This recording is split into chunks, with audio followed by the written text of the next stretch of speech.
MLC city Ravi ವಿರುದ್ಧ ಈಗ ಬೃಹತ್ ಪ್ರತಿಭಟನೆಗೆ ಎಲ್ಲಾ ರೀತಿಯ ಸಿದ್ಧತೆಗಳನ್ನ ಮಾಡಿಕೊಳ್ಳಲಾಗ್ತಾ ಇದೆ. ಲಕ್ಷ್ಮೀ ಹೆಬ್ಬಾಳ್ಕರ್ ಬಗ್ಗೆ ಆಕ್ಷೇಪಾರ್ಹ ಪದ ಬಳಕೆಯನ್ನ ಮಾಡಿದ್ರು.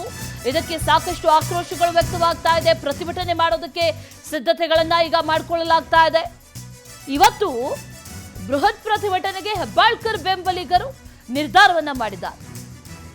ಕೂಡಲೇ ಸಿಟಿ ರವಿ ಅವರನ್ನ ಅಮಾನತು ಮಾಡಬೇಕು ಅನ್ನುವಂತ ಆಗ್ರಹವನ್ನ ಮಾಡ್ತಾ ಇದ್ದಾರೆ.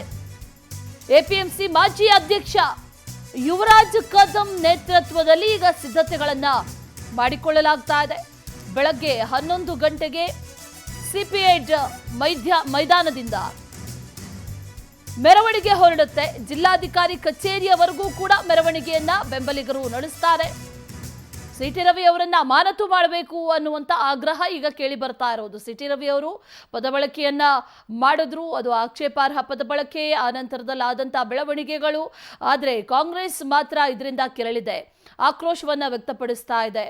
ಹೆಬ್ಬಾಳ್ಕರ್ ವಿರುದ್ಧ ಈ ರೀತಿಯಾದಂತಹ ಪದ ಬಳಕೆ ಏನಿದೆ, ಹಾಗಾಗಿ ಇದರ ಬಗ್ಗೆ ಪ್ರತಿಭಟನೆ ಮಾಡೋದಕ್ಕೆ ಈಗ ಎಲ್ಲ ರೀತಿಯ ಸಿದ್ಧತೆಗಳು ನಡೆದಿದೆ. ಇವತ್ತು 11 ಗಂಟೆಗೆ ಈ ಮೆರವಣಿಗೆ ಆರಂಭ ಆಗುತ್ತೆ. ಆ ನಂತರದಲ್ಲಿ ಮೆರವಣಿಗೆಯನ್ನು ನಡೆಸಿ ಜಿಲ್ಲಾಧಿಕಾರಿ ಕಚೇರಿಯವರೆಗೂ ಕೂಡ ಪ್ರತಿಭಟನೆಯನ್ನು ನಡೆಸಲಿದ್ದಾರೆ ಬೆಂಬಲಿಗರು.